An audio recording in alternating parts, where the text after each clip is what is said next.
Hello everyone, selamat datang di AG Invest, where everyone will learn to be a great investor. Di episode kali ini, saya ingin mengajak teman-teman untuk melihat di saat IHSG terus-terus naik, kita harus pilih saham apa? Para investor yang masih belum memiliki posisi atau belum menginvestasi duitnya di dalam saham, bertanya-tanya, mesti masuk duit kemana sih? Nah, jadi saya pada hari ini akan melakukan analisa saham untuk Telkom dan Jasa Marga. Di kedua perusahaan ini, kita masih bisa mempunyai kesempatan untuk cuan 25%. Mari kita langsung mulai. Ini adalah IHSG chart. Hari ini IHSG ada di harga 5.813. Kalau kita lihat semenjak COVID, setelah turun paling dalam di harga 4.000, IHSG terus naik. Bahkan berita terbesar sekalipun, pas di saat Anies terkena COVID kemarin, IHSG sempat tuh terkoreksi 3%, tapi langsung kembali naik. Ini artinya IHSG sangat kuat sentimennya untuk kembali ke harga sebelumnya. Kita mulai dari fundamental Telkom dulu ya. Pertama kita lihat dari sisi equity. Kalau kita lihat dari 2014 sampai 2020, Telkom terus melakukan pertumbuhan equity dari yang 80T sampai 117T. Jadi Telkom terus improve ya, bertambah ekuitasnya, dan ini adalah hal yang bagus. Dan begitu juga dari segi revenue, dari 2014 yang 65 triliun sampai ke 99,9 triliun, Telkom terus bertumbuh omset mereka. Nah, walaupun di tahun 2020 kita tahu banyak perusahaan yang membukukan penurunan laba yang besar-besaran ya, sampai 50% penurunan, bahkan ada yang 80% penurunan laba. Nah, sedangkan Telkom dibanding dengan 2019 yang dimana tidak ada corona sama sekali atau tidak ada pandemi, mereka dapat membukukan revenue yang sama. Luar biasa sekali ya Telkom. Berikutnya adalah net profit. Begitu juga dengan net profit. Terjadi pertumbuhan net profit yang lumayan besar dari Telkom. Dan ingat, di tahun 2020, di tahun pandemi ini, Telkom bahkan membukukan laba bersih yang lebih banyak dibanding 2019. Nah, ini menurut saya pencapaian luar biasa. Karena banyak perusahaan yang dari sisi net profitnya itu bahkan negatif. Sedangkan Telkom membukukan pertumbuhan dalam segi net profit. Baik, kita lanjut dari PBV. Nah, kalau dari PBV, dari sepanjang tahun 2014 sampai tahun 2020, sekarang Telkom masih dianggap paling murah karena ratio PBV-nya adalah di 2.78. Sedangkan dari tahun sebelum-sebelumnya belum pernah ada di saat Telkom ditransaksi di harga 2,78 PBV-nya. Jadi Telkom ini sangat murah guys. Dengan begitu fundamentalnya Telkom saya memberi rating A. Kenapa? Karena dengan harga yang masih cukup murah tetapi fundamental yang sangat kuat dan prospek Telkom ke depannya sangat bagus, Telkom mendapatkan fundamental nilai A. Kita lanjut ke technical Telkom. Nah, ini saya langsung ke websitenya saja, saya menggunakan Yahoo Finance. Oke, ini grafnya Telkom. Secara teknikal kita lihat. Ini saya tarik garis di harga 3.330 ya, yang dimana harganya ini di harga Telkom sekarang. Kenapa saya tarik garis di sini? Ini adalah garis resistance, di mana saat April sampai bulan Juli, mereka sempat nabrak resistance ini sebanyak 4 kali ya. Kita lihat mereka lalu balik ke bawah. Nah, akan tetapi di bulan November ini mereka sudah tembus resistance, walaupun kemarin sempat di akhir November banyak perusahaan yang TP, mereka kembali naik. Ini artinya garis 3.300 ini sudah menjadi garis support yang baru dan Telkom sudah mulai kembali ke atas. Ditambah kalau kita lihat yang hitam ini adalah garis EMA 50. Dia sudah crossover dengan garis Bollinger Band yang warna oranye ini, dan Bollinger Band juga sudah crossover dengan EMA 200. Tetapi yang belum terkonfirmasi adalah crossover EMA 200 dengan EMA 50. Ini mereka masih ada gap ya. Nah, walaupun tadi kita lihat dari sisi garis resistance-nya Telkom sudah mulai mantul kembali ke atas ya, artinya sudah uptrend, dan Bollinger Band sudah crossover dengan EMA 50, akan tetapi yang belum terkonfirmasi adalah EMA 200 dengan EMA 50. Oleh karena itu, saya memberi nilai rating B untuk technical Telkom. Kita lanjut. Nah, sekarang target price. Jadi para investor yang sudah punya posisi ataupun belum punya posisi, pasti bertanya-tanya, harus hold sampai berapa sih? Atau target price Telkom mau hold sampai kapan? Nah, kalau menurut saya pribadi di harga 4.000. Sekarang ini Telkom ada di 3.330. Nah, ini saya tarik garis warna oranye ini adalah garis take profit saya. Karena kenapa? Kita lihat, Telkom ini sepanjang 5 tahun ini sering kali menyentuh harga 4.000 ini dan kembali ke bawah, terkoreksi istilahnya. Nah, jadi kalau bagi kalian investor yang mau main aman, boleh melakukan take profit di saat harga 4.000. Tetapi kalau saya pribadi jangan take profit semuanya, karena kita untuk jangka panjang ya, karena Telkom itu jangka panjang prospeknya masih sangat bagus. Jadi boleh saja take profit di harga 4.000, tetapi cuma cukup 50% dari capital kalian ya. Dan ingat, ini masih bisa cuan 25% kalau bagi kalian yang baru masuk ke Telkom. Dan ingat, Telkom ini ada dividen loh, 4,63%. Jadi dividen yang hampir 5% ini cukup besar ya kalau kita bandingin dengan bunga deposito bank. Oke, kita lanjut. Sekarang bandarmologi Telkom. Dari sisi lokal dulu ya. Kalau kita lihat, kelima broker top net buy cukup besar dibanding dengan top net sell. Ya. Walaupun yang paling pertama DX Broker ini dengan RX. Kita lihat RX lebih besar ya, angkanya di 556 juta. Tetapi kalau kita lihat dari sisi top buy broker atau bandar, masih jauh lebih besar dibanding top seller. Ya, kita lihat. Oleh karena itu, saya kasih nilai rating A untuk bandarmologi Telkom dari sisi lokal ya. Nah, kalau kita lihat dari sisi bandarmologi Telkom, ini dari sisi foreign, luar biasa sekali ya, asing. Mereka akumulasi Telkom ini besar-besaran.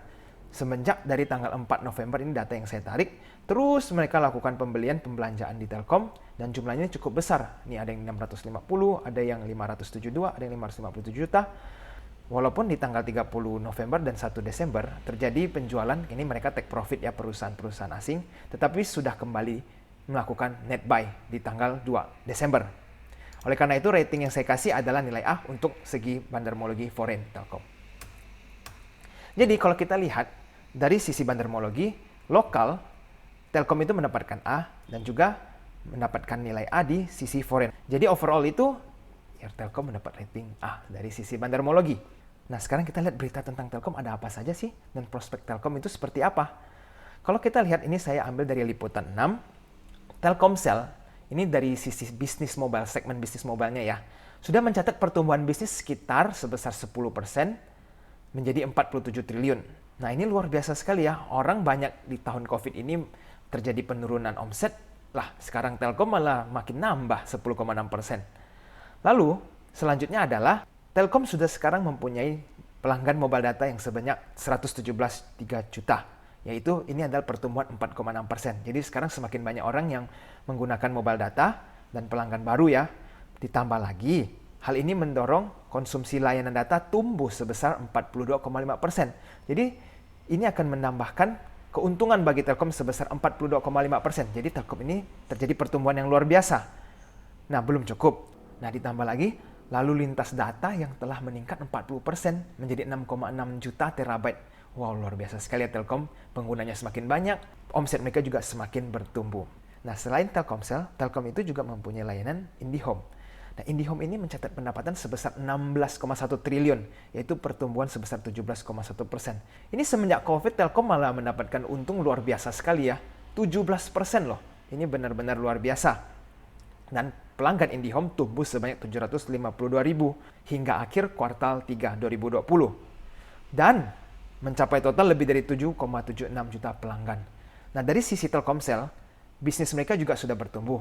Dan IndiHome mereka juga bertumbuh. Ini artinya Telkomsel ini dari segi aspek IndiHome maupun Telkomsel, omset mereka itu naik. Jadi prospek Telkom ini ke depan sangat luar biasa. Oke, kita lanjut. Ini masih dari liputan 6. Tahukah Anda kalau Telkom ini meraih peringkat pertama dalam Indonesia Best Companies in Creating Leaders within 2020? Ini artinya apa? Ini adalah penghargaan yang diberi untuk Telkom karena mereka telah melahirkan leader-leader yang cukup luar biasa dan spektakuler. Dan kompetitor ini tidak mudah ya. Kita lihat kompetitornya itu ada Bank Mandiri, Pertamina, BRI, Sukovindo. Ini top 5 BUMN semua kalah sama Telkom. Jadi bukan cuma dari segi omset dan penjualan, tetapi dari sisi manajemen Telkom, dari sisi environment mereka bekerja, mereka ini sangat luar biasa ya, sampai bisa melahirkan leader-leader dan mendapatkan peringkat 1 di Best Companies in Creating Leaders from Within. Jadi kita acungkan jempol ya buat Telkom. Masih belum cukup tentang berita positif Telkom, kita lihat yang satunya ini. Jadi selain IndiHome dan Telkomsel, ini sekarang Telkom sudah mempunyai aplikasi Bonum Pos. Apa tujuan aplikasi ini? Ini adalah aplikasi kasir digital point of sales tanpa biaya untuk para pelaku UMKM di Indonesia. Ini artinya Telkomsel juga sangat mensupport UMKM Indonesia dengan menyediakan program pos kasir supaya memperlancar aktivitas mereka pada saat berdagang. Jadi Telkom ini sebenarnya sangat luar biasa karena bukan hanya mereka bergerak dari sisi internet atau data seperti IndiHome ataupun Telkomsel, jaringan telepon ya. Mereka juga membuat sebuah aplikasi di mana untuk mensupport para UMKM atau pelaku bisnis Indonesia. Luar biasa sekali Telkom. Oke, sekarang sudah cukup mengenai Telkom. Kita lanjut. Sekarang Jasa Marga. Sekarang kalau kita lihat fundamental Jasa Marga, dari sisi aset, Jasa Marga itu bertumbuh dari 31,T sampai ke 100T dari tahun 2014 ke 2020. Ini artinya Jasa Marga asetnya meningkat sudah sampai 3 kali lipat. Luar biasa. Ini cukup oke ya kalau dari sisi aset. Kita lihat dari sisi equity bagaimana. Nah, sisi equity juga dari 11,4 dari tahun 2014 ke 24,1T di tahun 2020. Ini sudah 2 kali lipat equity-nya mereka. Jadi lumayan oke dari segi balance sheet. Total aset dan equity bertumbuh. Bagaimana dengan sisi revenue? Kalau kita lihat dari tahun 2014, mereka mencatat pertumbuhan sampai tahun 2019 ya 21,2T, tetapi di tahun 2020 tahun COVID ini mereka itu amblas 50%. Ya, ini cukup besar, tetapi ini dimengerti karena PSBB ya. Kita tahu PSBB itu membuat lalu lintas mobil sangat rendah sehingga pembayaran tol atau pendapatan tol dari Jasa Marga ini berkurang drastis. Jadi kita lihat signifikan sekali ya penurunan omset mereka. Bagaimana dengan net profit? Ini sudah hampir 90% penurunannya dari 1,5 triliun sampai 157 miliar. Itu besar sekali penurunan net profit mereka. Nah, tetapi ingat, kembali lagi tadi kita lihat Jasa Marga ini mempunyai banyak tol. Kalau dikarenakan PSBB, banyak mobil yang tidak melakukan pembayaran tol sehingga terjadilah penurunan pendapatan oleh Jasa Marga. Kita lanjut terakhir di sisi PBV. Kalau kita lihat PBV, tahun 2014 mereka itu ada di 3,84 kali ya. Sekarang cuma sisa 1,29. Ini Jasa Marga paling murah di tahun 2020 sekarang.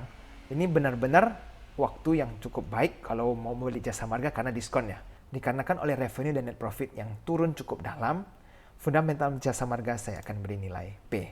Ini karena balance sheet-nya bagus, tetapi income statement-nya kurang baik, dan PBV-nya ini cukup murah. Jadi saya kasih nilai B. Oke, kita lanjut. Technical Jasa Marga. Sekarang kita lihat teknikal Jasa Marga. Kita langsung saja mulai. Oke, ini adalah graf Jasa Marga.